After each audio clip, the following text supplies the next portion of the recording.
Hi friends, നാം ഈ ഒരു എപ്പിസോഡിൽ ചിന്തിക്കുന്നത് ചുമകളെ കുറിച്ചാണ്. നമുക്കറിയാം, വിട്ടുമാറാത്ത തരം ചുമകൾ. നമുക്ക് ചുമ വന്നാൽ 2-3 ദിവസം കൊണ്ടൊക്കെ നമ്മൾക്ക് ചുമ മാറിപ്പോ ഓട്ടോമാറ്റിക്കലി അത് കുറയും.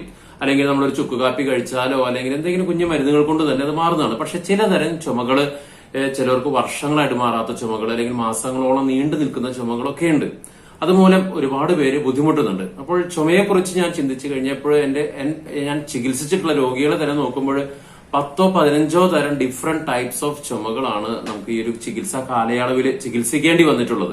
അപ്പോൾ അതുകൊണ്ട് എല്ലാം കൂടി ഒരു എപ്പിസോഡിലാക്കി കഴിഞ്ഞാൽ ഒരുപാട് ലെങ്ത് ആവും എന്നുള്ളത് കൊണ്ട് തന്നെ ഞാൻ ഈ ഒരു എപ്പിസോഡിൽ പറയാൻ ഉദ്ദേശിക്കുന്നത് പനിയുമായി ബന്ധപ്പെട്ടിട്ട് നിൽക്കുന്ന ചുമകൾ. പനി മാറി പക്ഷെ ചുമ മാറിയില്ല, അല്ലെങ്കിൽ അത്തരത്തിലുള്ള ഒരു ചുമയെ കുറിച്ചാണ് നാം ഈ ഒരു എപ്പിസോഡ് പറയുന്നത്. അതിനുശേഷം മറ്റുള്ള എപ്പിസോഡുകളിൽ അലർജിയുമായിട്ട് ബന്ധപ്പെട്ട ചുമകള്, അല്ലെങ്കിൽ ചിലർ പറയും കിടന്നാൽ മാത്രം, രാത്രി മാത്രം വരുന്ന ചുമകള്, അല്ലെങ്കിൽ ചിലര് ചോദിച്ചിട്ടുള്ളതാണ് ചിലപ്പോൾ ഭക്ഷണം കഴിച്ചാൽ വരുന്ന ചുമകൾ, കുളിച്ചാൽ വരുന്ന അല്ലെങ്കിൽ തണുപ്പടിച്ചാൽ വരുന്ന ചുമകൾ, അങ്ങനെ ഒത്തിരി തരത്തിലുള്ള ഗ്യാസുമായി ബന്ധപ്പെട്ട അങ്ങനെ ഒത്തിരി തരത്തിൽ ചുമകളുണ്ട്.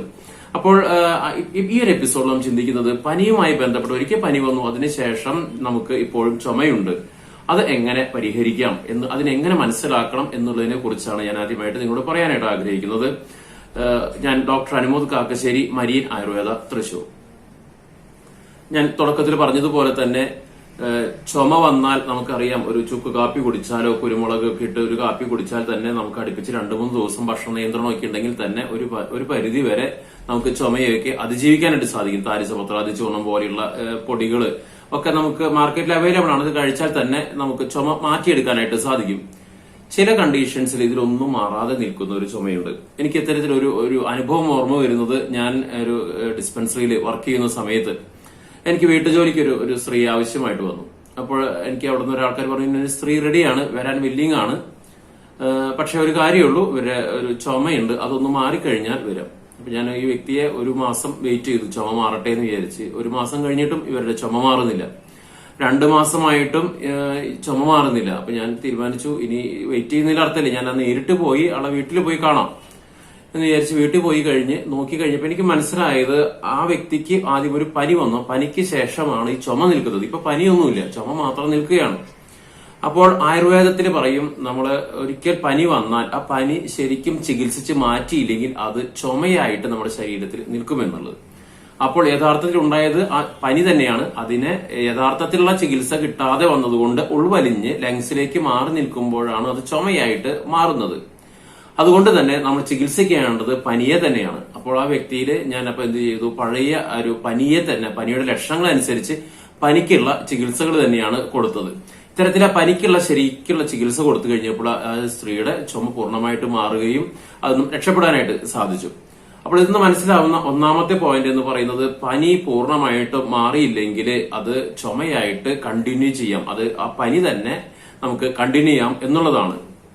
രണ്ടാമത്തെ ഒരു കാര്യം, പലപ്പോഴും ഞാൻ രോഗികളിൽ കണ്ടിട്ടുള്ളത്, നമ്മൾ ഒരുപാട് പനി വന്നു കഴിയുമ്പോൾ ചിലർ പല ആന്റിബയോട്ടിക്സോ അല്ലെങ്കിൽ മറ്റു ഒരുപാട് മരുന്ന്, ഈവൻ ആയുർവേദ മരുന്നായാൽ പോലും ഒരുപാട് മരുന്നുകൾ കഴിക്കുമ്പോൾ ചിലപ്പോൾ അസിഡിറ്റി ഉണ്ടാകാം. ഈ അസിഡിറ്റി കുറച്ച് കഴിയുമ്പോൾ അത് ഒരു ചുമയായിട്ട് മാറുന്നു. ഈ അസിഡിറ്റി മാത്രം പലരിലും ചെയ്ത് നമ്മൾ വെറുതെ അസിഡിറ്റിയെ മാത്രമാണ് ട്രീറ്റ് ചെയ്തിട്ടുള്ളത്. പനി വന്നു, അതിനുശേഷം പനി മാറി, പക്ഷെ പനിക്ക് വേണ്ടി കഴിച്ച മരുന്നുകൾ വയറിൽ അസിഡിറ്റി ഉണ്ടാക്കുന്നു. ഈ അസിഡിറ്റിയെ ട്രീറ്റ് ചെയ്ത് കഴിയുമ്പോഴാണ് ആ ചുമ മാറിക്കണ്ടിട്ടുള്ളത്. അതുകൊണ്ട് തന്നെ അസിഡിറ്റിയെ ട്രീറ്റ് ചെയ്യുന്ന പറയുമ്പോൾ വെറുതെ ഒരു ആന്റാസിഡ് കഴിക്കുന്ന ഒരു ട്രീറ്റ്മെന്റ് അല്ല, അത് അതിന്റേതായ തലങ്ങളുണ്ട്, പല തരത്തിൽ അതിനെ മനസ്സിലാക്കേണ്ടതുണ്ട്. അപ്പോൾ പലപ്പോഴും നമുക്ക് ചുമയെ ട്രീറ്റ് ചെയ്തിട്ടുള്ളത് അസിഡിറ്റിയെയാണ് നമ്മളവിടെ മാനേജ് ചെയ്തിട്ടുള്ളത്. അതുപോലെ തന്നെ മറ്റൊരു തരം ചുമ എന്ന് പറയുന്നത്, ലങ്സിൽ ഇൻഫെക്ഷൻ വരുന്നു, അതിനോടനുബന്ധിച്ച് പനി വരുന്നു. ഇൻഫെക്ഷനും പനിയൊക്കെ ഒരു പരിധി വരെ മാറുന്നു. പക്ഷെ ഒരിക്കലൊരു വ്യക്തി വന്നതാണ്, നമുക്ക് ചുമയാണ്, 1-2 വർഷമായി അവർക്ക് ചുമ വരുന്നു. അത് കുറെ ചെറിയ കുത്തി ചുമയുള്ളൂ. പക്ഷെ അതിനുവേണ്ടി MRIയും അല്ലെങ്കിൽ ലങ്സിന്റെ CT അതൊക്കെ ചെയ്ത് കഴിഞ്ഞപ്പോൾ മനസ്സിൽ ചെറിയൊരു ലോബിൽ വളരെ ചെറുതായിട്ട് ഇൻഫെക്ഷൻ ഇപ്പോഴും പേഴ്സിസ്റ്റ് ചെയ്യുന്നുണ്ട്.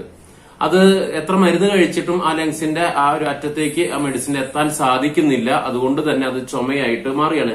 കാരണം എന്താണ്, ഇപ്പോഴും ഇൻഫെക്ഷൻ ലങ്സിൽ നിൽക്കുന്നു എന്നുള്ളത് തന്നെയാണ്. അപ്പോഴവിടെ ഞങ്ങൾ ഉപയോഗിച്ചൊരു ശൈലി എന്ന് പറയുന്നത്, മരുന്നുകൾ കൊടുത്തു, ഈ ഇൻഫെക്ഷൻ മാറാനുള്ള ഒരു ആന്റിബയോട്ടിക് ശൈലിയിലുള്ള ആയുർവേദ മരുന്നുകൾ തന്നെ കൊടുത്തത്. അതുപോലെ തന്നെ നമ്മൾ ചെയ്തത് നമ്മൾ ഗുഗ്ഗുലു പോലെയുള്ള പ്രയോഗങ്ങൾ, ഗുഗ്ഗുലു പുകച്ച് അതിന്റെ പുക ശ്വസിക്കാനായിട്ട്, ഗുഗ്ഗുലു എന്ന് പറയുന്ന ആയുർവേദ ഡ്രഗിന് ഒത്തിരി ആന്റിബയോട്ടിക് ആക്ഷൻ ഉള്ളതാണ്, അത് ലങ്സിലേക്ക് ശ്വസിക്കാനായിട്ട് കൊടുക്കുകയാണ് ചെയ്തത്. ഈ പുക ലങ്സിലേക്ക് എത്തുമ്പോൾ തന്നെ ഈ ലങ്സിന്റെ ഏറ്റവും ഇപ്പൊ മരുന്ന് ബ്ലഡിലൂടെ എത്തുന്നതിനേക്കാൾ ഡയറക്റ്റ് ആയിട്ട് ലങ്സിലേക്ക് എത്താൻ ഈ ഗുഗ്ഗുലുവിന് കഴിഞ്ഞു. പെട്ടെന്ന് തന്നെ ആ കുത്തിയിട്ടുള്ള ചുമ മാറുവാനായിട്ടൊക്കെ സാധിച്ചു. ഇതുപോലെ തന്നെ ഇപ്പൊ ഈ ഒരു കാലഘട്ടത്തിൽ കോവിഡുമായിട്ട് ബന്ധപ്പെട്ടൊക്കെ വരുമ്പോൾ നമുക്ക് മനസ്സിലാക്കാൻ പറ്റുന്നത്, കോവിഡ് വന്നവരിൽ ഏറ്റവും കൂടുതൽ നിൽക്കുന്നത് ഇപ്പോഴും ചുമയാണ്, അല്ലെ? ഒത്തിരി പേരില് അല്ലെങ്കിൽ ശ്വാസം എടുക്കാൻ പറ്റുന്നില്ല, കുറച്ച് സംസാരിച്ചു കഴിയുമ്പോഴേക്കും ചുമ വരുന്നു, പഴയ പോലെ എക്സർസൈസ് ചെയ്യാൻ പറ്റുന്നില്ല. ഇത് എന്താണ് കോവിഡിന്റെ പ്രത്യേകത? നമുക്കറിയാം, കോവിഡ് വൈറസ് പ്രധാനമായിട്ടും ലങ്സിനെയാണ് ആശ്രയിക്കുന്നത്. അതുകൊണ്ടാണ് ഇത്തരത്തിലുള്ള വലിയ ഒരു ചുമ നീണ്ടു നിൽക്കുന്നത്. കോവിഡ് RT-PCR ഒക്കെ നെഗറ്റീവായി എങ്കിലും പഴയ ഒരു ആരോഗ്യസ്ഥിതിയിലേക്ക്, പഴയ ഒരു ശ്വാസം എടുക്കാവുന്ന ഒരു ശക്തിയിലേക്കൊന്നും എത്തുന്നില്ല. ഈ ചുമ അവരിൽ കുത്തിയുള്ള ചുമ നിൽക്കുന്നു. അപ്പോൾ എന്തുകൊണ്ടാണ് സംഭവിക്കുന്നത്? നമുക്കറിയാം, ലങ്സിന്റെ ആൽവിയോളജിസിലൊക്കെ ഇപ്പോഴും അതിന്റെ ഇൻഫെക്ഷൻസ്, വൈറസിന്റെ ചെറിയ സാന്നിധ്യം അവിടെ എല്ലാം നിൽക്കുന്നുണ്ട്. ഈ വൈറസിന്റെ സാന്നിധ്യം RT-PCR നെഗറ്റീവ് ആയാൽ പോലും ഈ സാന്നിധ്യം വൈറസ് ലങ്സിലുള്ളത് കൊണ്ടാണ് കോവിഡ് വന്നതിന് ശേഷവും ഇപ്പോഴും ഈ ചുമ വ്യക്തികളിൽ നിൽക്കുന്നത്. അപ്പോൾ അവിടെ എന്താണ് ചെയ്യേണ്ടത്? അവിടെയും ചെയ്യേണ്ട ഒറ്റ കാര്യമുള്ളൂ, ഈ കോവിഡിന്റെ ട്രീറ്റ്മെന്റ് എന്താണോ അത് തന്നെ ഒരു ശക്തമായ അളവിൽ നമ്മൾ വീണ്ടും ചെയ്യുക. അതിനെ തന്നെയാണ് നമ്മൾ അവിടെ ട്രീറ്റ് ചെയ്യേണ്ടത്. നേരത്തെ പറഞ്ഞതുപോലെ ഗുഗ്ഗുലു പോലെയുള്ള പ്രയോഗങ്ങൾ, അതിന്റെ പുക ശ്വസിക്കുന്നത് ലങ്സിലേക്ക് പെട്ടെന്ന് അതിന്റെ വൈറസിന്റെ ഇൻഫെക്ഷനെ ഇല്ലാതാക്കാനൊക്കെ ആയിട്ട് സഹായിക്കുന്നതാണ്. അപ്പോൾ പ്ലസ് ഈ കോവിഡിന്റെ മരുന്ന് പ്ലസ് ലങ്സിനെ ക്യൂർ ചെയ്യുന്ന ആന്റിബയോട്ടിക് ശൈലിയിലുള്ള ഇങ്ങനത്തെ പുകകൾ അല്ലെങ്കിൽ ഉള്ളിലേക്ക് കഴിക്കുന്ന മരുന്നുകളിലൂടെ തന്നെ ഈ ഒത്തിരി പേര് ഇപ്പൊ ഏറ്റവും റീസെന്റ് ആയിട്ട് വരുന്ന ചുമ എന്ന് പറഞ്ഞാൽ മുൻപ് വന്നിട്ടുണ്ടോ, കോവിഡ് വന്നിട്ടുണ്ടോ എന്ന് ചോദിക്കേണ്ട കാര്യമുള്ളൂ. ഒത്തിരി പേര് നമ്മളിപ്പോ കഴിഞ്ഞ ഒരു ദിവസം വന്നൊരു പേഷ്യന്റ് കോവിഡിന് ശേഷം ലങ്സിന്റെ ഒരു ലോബ് കൊളാപ്സ് ആയിരിക്കുകയാണ്. CT എടുത്തു കഴിഞ്ഞപ്പോഴേക്കും ലങ്സ് കൊളാപ്സ് ആയിരിക്കുകയാണ്, അത് അടഞ്ഞ് ഒന്നും ചുമ മാറില്ല എന്നൊക്കെ പറഞ്ഞ് വിധി എഴുതിയതാണ്. പക്ഷെ നമ്മുടെ ഈ ഒരു പ്രയോഗം കൊണ്ട് തന്നെ നമുക്ക് വലിയൊരു വ്യത്യാസമല്ല, 5 ദിവസം കൊണ്ട് തന്നെ ഈ ഒരു രോഗിയെ പൂർണ്ണമായിട്ടും മാറ്റിയെടുക്കാനൊക്കെ ആയിട്ട് സാധിച്ചു. അപ്പോൾ ഇതിൽ നമുക്ക് എന്താണ് രോഗികളുടെ ഭാഗത്ത്, വ്യക്തികളുടെ ഭാഗത്ത് നമുക്ക് എന്ത് ചെയ്യാനായിട്ട് സാധിക്കും എന്നുള്ളതിൽ നമുക്ക് ചുമ എന്ന് പറഞ്ഞാൽ ആയുർവേദം പറയും ആമാശയ സമുദ്ഭവം, ആമാശയത്തുമായിട്ട് അല്ലെങ്കിൽ വയറുമായിട്ട് ബന്ധപ്പെട്ടാണ് നിൽക്കുന്നത്. അതുകൊണ്ട് തന്നെ ചുമയുള്ള രോഗികളിൽ ശ്രദ്ധിക്കേണ്ടത് ഭക്ഷണക്രമങ്ങൾ. ഇപ്പോൾ കോവിഡ് വന്ന രോഗികളൊക്കെ ആണെങ്കിലും ഇപ്പോഴും കോവിഡ് RT-PCR നെഗറ്റീവ് ആയി എന്ന് പറഞ്ഞുകൊണ്ട് ഹെവി ഡയറ്റിലേക്ക് പോകും. ഇറച്ചി, മീനും, മുട്ടയൊക്കെ ഒരുപാട് കഴിക്കുകയാണെങ്കിൽ ചുമ കൂടും. അതുകൊണ്ട് കുറച്ച് ദിവസം ആയുർവേദ ചികിത്സയ്ക്ക് ഞാനൊക്കെ പറയുന്നത് 5 ദിവസത്തെ ഒരു പഥ്യമേ പറയുന്നുള്ളൂ. 5 ദിവസം ഒന്ന് അല്ലെങ്കിൽ ഒരു 3 ദിവസമെങ്കിലും കിട്ടിയാൽ മതി. 3-4 ദിവസമെങ്കിലും ഒന്ന് ഇറച്ചി, മീനും, മുട്ടയൊക്കെ ഒന്ന് മാറ്റി ലഘുഭക്ഷണം കഴിക്കുകയും ആയുർവേദ മരുന്നുകൾ കഴിക്കുകയൊക്കെ ചെയ്യുകയാണെങ്കിൽ ഈ ചുമയെ നമുക്ക് മാറ്റിയെടുക്കാനായിട്ട് നമുക്ക് സാധിക്കും. പൂർണ്ണമായിട്ട് മാറ്റാൻ പറ്റുന്ന ഒരു അവസ്ഥയാണ്.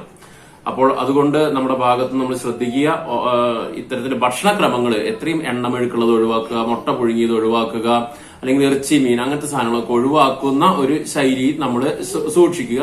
അതുപോലെ ഒറ്റമൂലിയായിട്ടൊക്കെ നമുക്ക് എന്ത് ചെയ്യാൻ പറ്റും എന്ന് നോക്കി കഴിഞ്ഞാൽ നമുക്ക് ഗുഗ്ഗുലു കിട്ടിയില്ലെങ്കിൽ തന്നെ കുന്തിരിക്കത്തിന്റെ പ്രയോഗങ്ങൾ നമുക്ക് ചെയ്യുക. കുന്തിരിക്കം നമുക്ക് ഒരു ചെറിയൊരു ലെവലിലൊക്കെ ആന്റിബയോട്ടിക്, ആന്റിവൈറൽ പ്രോപ്പർട്ടിക്ക് തരുന്നതാണ്. അത് ശ്വസിച്ച് നോക്കുക, അതിലൂടെ മാറുന്നുണ്ടോ നോക്കുക. ഇത്തരം കാര്യങ്ങളൊക്കെ ചെയ്യുന്നതിലൂടെ തന്നെ വീട്ടിൽ വെച്ചുകൊണ്ട് തന്നെ നമുക്ക് കുറെയൊക്കെ നമുക്ക് മാറ്റിയെടുക്കാനായിട്ട് നമുക്ക് സാധിക്കും.